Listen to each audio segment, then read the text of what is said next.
The Global Plastics Treaty, drafted by the United Nations Environmental Assembly, is crucial for future environmental goals. After concluding negotiations in Busan, South Korea on Sunday, UN negotiators agreed on a legally binding accord to tackle plastic pollution. Supported by scientists, the treaty aims to end plastic pollution by 2040 through strong scientific research and global cooperation. I think it's a known fact that developed countries are the major contributors to plastic waste pollution around the globe. Now the whole world has taken this in notice and people are becoming aware. So I think stricter implementations of rules and regulations will help solving the problems of plastic waste by reducing the production and helping people becoming more aware. And the treaty will be more binding on people to act on a certain and a right direction.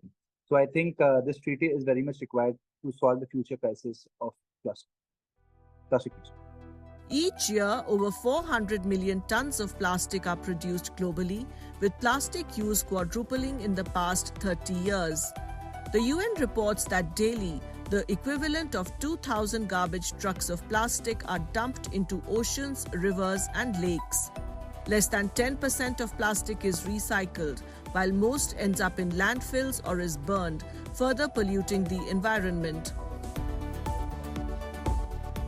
The most common case is being burnt on land, where it ends up going into the atmosphere, and then 30% of the carbon gets sequestered back into the oceans, even once it's burnt, at least.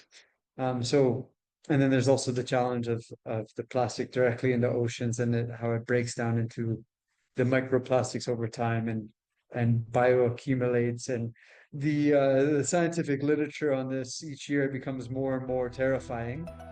While the UN Environmental Assembly plans to adopt a historic resolution, India has proposed a legally binding international agreement on plastic pollution tailored to each country's national circumstances based on the principle of common but differentiated responsibilities. And this basically means that the developed nations should take on higher responsibility and allocate greater funds as compared to the other developing nations, because ma'am, all the countries share a very common responsibility to address the global environmental problems that we have. So according to their circumstances and their capabilities, we all have to take a step in, but it depends on the capabilities as well. So the developed nations should take more efforts and provide more funds for creating a balanced waste management programs in the world. India also proposed the creation of a dedicated multilateral fund to assist developing countries in combating plastic pollution. Yeah, multilateral funding plays a very critical role, and there's several mechanics for how this can be deployed. But I think the plastic treaty gives us the opportunity to look at it fresh. I was just reading an article the other day that said only 3.5% of development finance actually reaches the beneficiaries at the base of these supply chains. So I think what's fundamental is looking at new innovative ways, new innovative structures for doing this. We have examples such as the Basel Convention, which governs internationally the way plastic can flow between borders.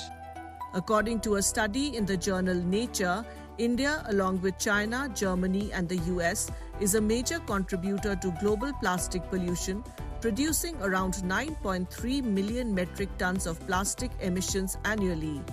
The OECD warns that without policy changes, plastic production could rise by 70% by 2040.